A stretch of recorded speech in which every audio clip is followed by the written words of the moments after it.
Welcome back. We are halfway through our sales and marketing AMA. Today, we're going to pick back up with new marketing ideas that you can implement this year in the markets that are really primed for success. All right, so we're going to start with business acumen. So if you are really well educated, well versed in business, that's great. If you're not, then this is definitely an area that we should be working on development. Refer back to part 2 for the SWOT analysis.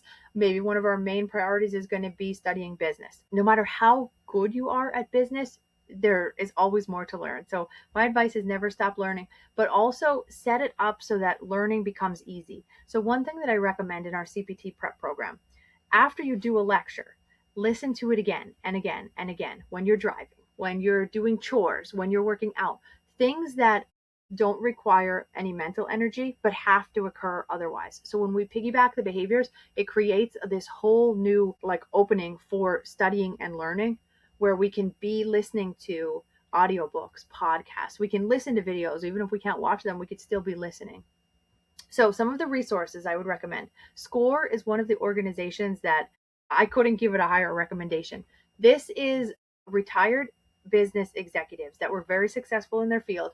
And now in the retirement years, they don't want to be working full time, but they also don't want to be not working. So they mentor small business owners. They can help with almost anything. When I learned how to write a business plan, I was taught by this guy that wrote the business plans for ExxonMobil.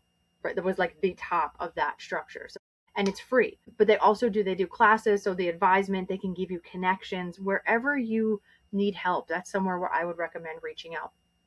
Similarly, a lot of local business organizations will be offering classes and courses. I've done that and really enjoyed that too. Get really good at taxes, because I think that the better you can be at filing taxes, that is money that your income changes when less of it gets paid in because you have done your taxes better. So there's that. And I think also learning operations, right? Like we already talked about, it's about the time that gets just eaten up by these activities that are not furthering our organizations. Okay, so let's dive in now. So what are some of the prime markets right now in this moment? Where are there really good opportunities for advancement and expansion? Medical fitness, huge, huge, huge.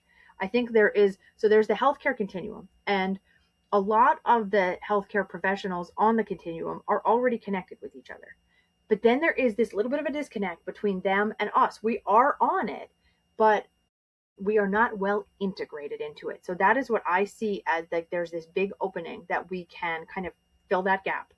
And it's not going to happen from that side. It needs to be us that pushes forward. So medical fitness, and we're going to talk more about how to do that. But also older adults. There is just the number of people that fit that bill, and especially with how big fitness is right now for older adults, huge. But think of a lot of the people that are especially 70s and up didn't grow up with fitness. So it's going to become easier, more receptive, I should say, as younger people age up into that group. Okay, so insurance. If insurance covers the work that you're doing, this is a perfect model. I think it keeps everybody on the top of their game. So if you're not familiar with silver sneakers, even if you're not an older adult person, still I think learn this model, because it can translate to a lot of other things too. Okay, so the way it works for silver sneakers is that the supplemental insurance would participate or would not after people have reached the retirement age. So this is retirement only. 65 and up. Every time they come to the gym, their insurance will pay a certain dollar amount to that facility. So you need to have the contract set up, right? The gym needs to be an approved provider. Then the person gets to come for free. And then the facility will get that fee that is paid by the insurance. So this is what I call the unicorn of fitness training, because it's inexpensive for everyone, right? It's only a couple dollars. So if you're running a good program at your facility, the people are going to come back so that you can reach the maximum of whatever that's going to be, the maximum payout from the insurance for that month. Okay, so that's how you get that. It's the equivalent of a membership dues, right? You got to earn it. Now, for the insurance, what's the incentive? Well, they found that with just one visit per week, it decreases the cost of insurance by over $1,000. So think of the savings for them by paying out, $3, $4, $5, whatever it's going to be per visit. Then they're going to save a ton of money. And for the individual, they get to have access to fitness for free and they're going to be healthier. So everybody wins. Win, win, win. If you want to become Silver Sneaker certified, it's not expensive. And a lot of times, if you're doing it at a facility, they'll just pay for you to do it. It's quick. It's a 1-day thing for each course. It's a really good quality program on top of it. 1 day on site, I should say. And there is also, it includes an evaluation. So it's just, it's really great. But also this comes back to our idea from part 2 with the marketing, where we're talking about how to market yourself. If you say, I have silver sneakers, that says a lot already. People already speak that language. Now, another one that's like that is Silver and Fit. That is also going to be insurance, older adult insurance.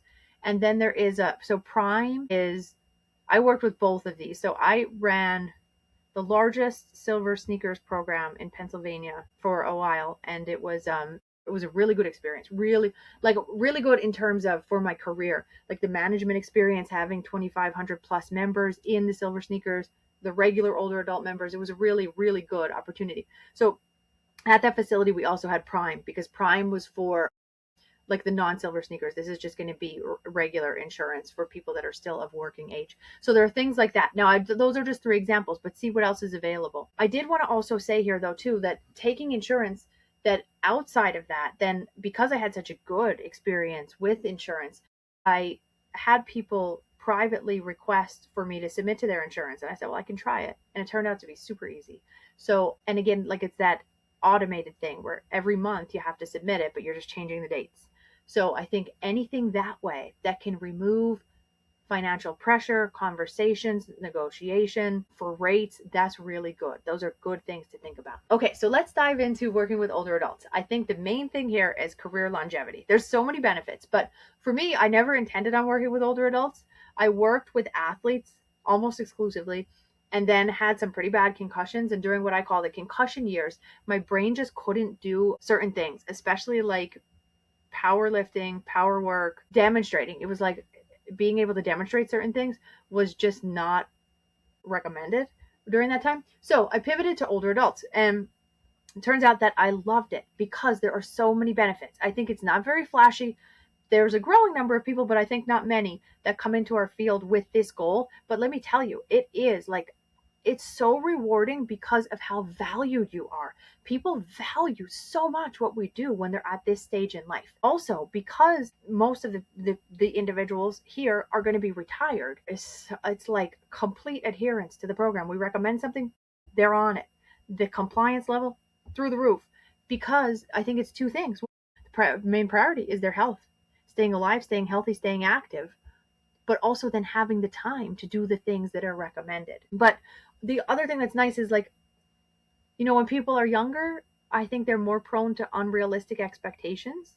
So at this point, it's just kind of like, usually there's existing problems and it's like, all right, let's just prevent them from getting worse, or let's see what kind of improvement we can have. And that is good enough. So I think like it's very comfortable where you're still working just as hard, but it's like a little bit healthier with that aspect. Really fun, and it's not taxing. So the thing that I ended up to enjoy about it the most is that it frees up your energy for other training. So like when I was training for Olympic distance triathlons and doing like 20 hours of training a week, it was too much. Like it was, I did it, but it was really hard. But training for something that's going to be really time consuming and demanding, and then doing older adult balance class, it frees you up to do that. And also like for ourselves, even if we want to become maybe less active, less intense, or things like that long term, it's still sustainable to work with this demographic.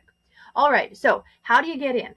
Create highly effective yet succinct marketing materials, like we talked about in part 2, the 1-page marketing documents, where we need to make sure that we are pitching to everyone and that we're going to kind of shine the light on whoever it is, depending who we're speaking to.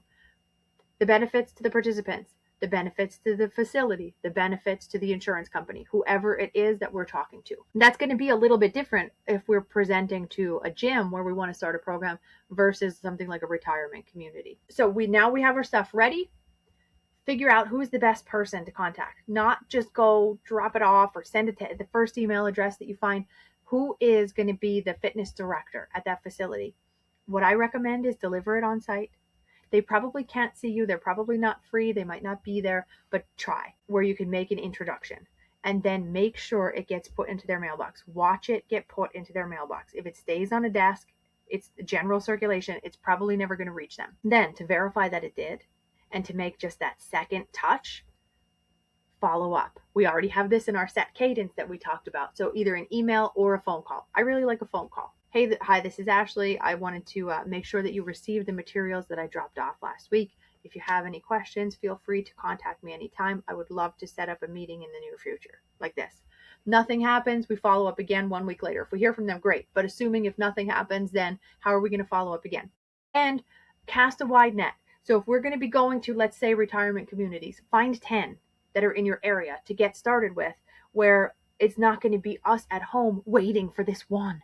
Or are they going to call back? Where it doesn't, it really becomes like a numbers game. And we already talked about this too. Just get started, others will follow. You can create programs that people will talk about where others then come to you. So you just got to get that one in.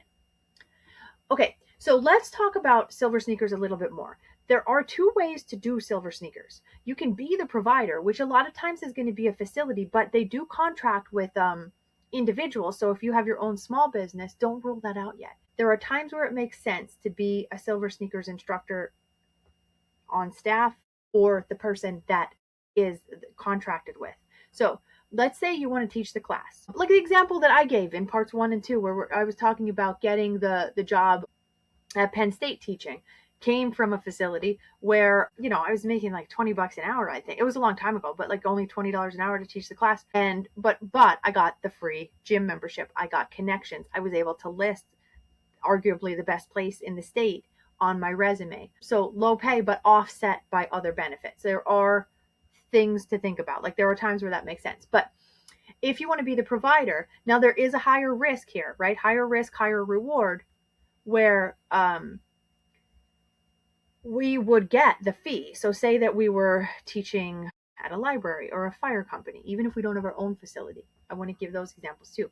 Then maybe we have to give a cut to the library or whatever agreement there is there. But let's just make it easy. Let's pretend that it is our own facility. Say we're getting $4 per person that comes in, and we get 12 people, and it's at our own facility. So that would be $48 an hour. Not bad. We might be able to get up to 20 people. That's going to be much better. We might be able to offer more than one class. We get them in for one class. We have the second. We teach the aqua class. We do the balance. We do the yoga.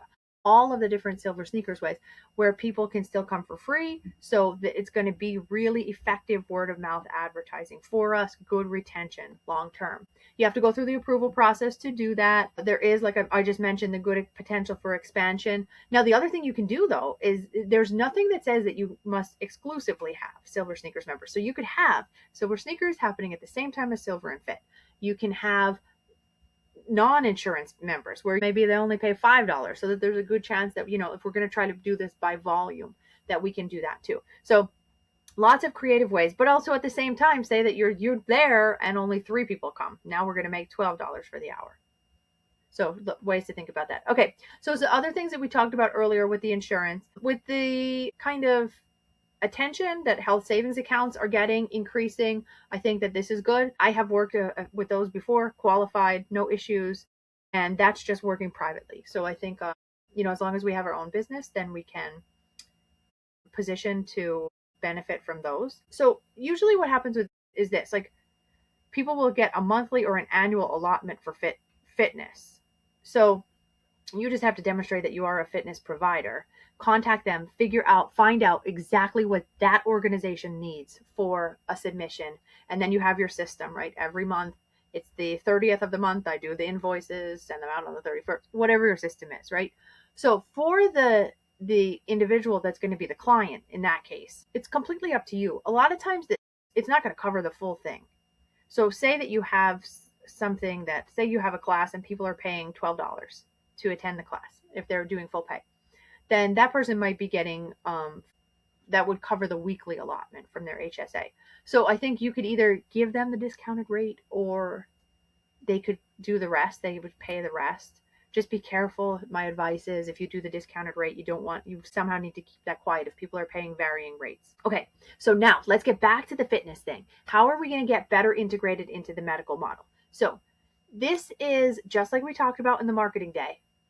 You want to do your preparation, know who you're going to reach out to, create this directory of here are all the potential partners that I can go to. And I would say start with one thing. Don't go like one doctor, one PT, one OT. Decide who you're going to target first.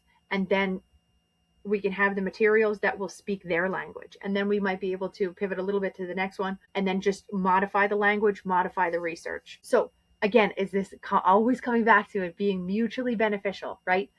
If it's something that you're going to be hosting on site, if that's part of your proposal, then you need to include where the sessions and classes could be held. You need to even do research. So say you want to do it at the doctor's office during the day. Awesome. Really great, because it'll be easy for people to get transportation. It's light out. A lot of this can happen, but is there space to accommodate the class? Is there equipment? Can we do it without equipment? All the logistics to work out ahead of time so that you're not in a meeting and then somebody asks those things. Okay. Best case scenario. This is like, I think we're still like 2 steps away from this, but this is kind of what I think happening with the medical fitness specialist certification that I have through WITS. They talk about this form that's very easy. It only takes 1 to 2 minutes for healthcare practitioners to do with their patients. That is an assessment of their current activity level and then the recommendations. There's very little thinking for the healthcare practitioner, so that's nice. But they're so strapped for time that it's very hard to even pitch adding something that's going to be 1 minute. But anyway, like I think that is a better in for us than just having a doctor tell somebody, oh, you should be working out. That it could be like they're going to have their kind of script of saying, here's your issue, here's what's happening, here's the recommendation. So anyway, that is the, kind of long-term goal there. But when outside of doctors, there are a lot of other people in the healthcare continuum that might be more ideal to start the partnership with, because we could have bi-directional referrals where it's going to be mutually beneficial. Again, we hear that phrase, mutually beneficial. So say that we get connected with a massage therapist. That's somebody that typically they might be doing insurance too, but a lot of times they're going to be collecting payments from clients. So when they have to run their business model in a way that we do, if we have people that say, do you know a good massage therapist? And then we recommend that person and they recommend in return, that's good. Now, there are situations where the one directional referrals do work very well. This is actually my exposure to this very early into my career. I was training at a facility that was right next to a hospital where they did like the lap band surgery, gastric bypass, those kinds of things, where prior to the surgery, then individuals had to lose a certain amount of weight in order to qualify for it. So they had a really nice program where they had to come and do training in order to be eligible. That's a great, like getting in, like thinking of that. It doesn't have to be limited to that scenario, but thinking of things like that and making connections with those professionals. Now, we also see those opportunities post rehab. So whether it's going to be PT rehab or cardiac rehab, those are great professionals where they want to have that transitional care where they're ready to come step down a level, but not like be totally released on their own independent fitness again. And these are really nice because if you can accept insurance, then that makes that for a more seamless relationship. Okay, so let's say that you are in a position where you're doing hiring, firing, onboarding, any of these things. And this is something that is part of your life right now. Ways to kind of streamline this. We've already talked about some suggestions. I am very strategic the way that I screen. So the questions that I will put forth, because a lot of people are not going to submit a cover letter. So in order to really get a little bit of meat there and see, is this candidate even somebody that I would consider, then very intentional with what they're going to submit. Automate as much of the process as possible. But again, think about this of like, we can't not be involved at all because then we're not going to get good people. So even though we're going to have to interview a ton of people in order to find one really good one, we still have to do that. But try to, like that push-pull, minimize the amount of time that is put in there. And then when we do those automated onboarding things, that is going to provide the opportunity for them to demonstrate their actual skills and reliability. But I am also equally like a fire quickly kind of person. And everything that I've ever read, recommends that if it's not going well, waiting isn't going to make it go better. But I think it's very important because of like having the right termination clauses. So the way that you're wording your contracts all around, all of the terms of the contract are really important. Okay, so shifting gears now to when you are marketing, when you're creating your marketing materials, what are some of the guidelines that we should have here to create the content and disseminate it? It needs to be simple.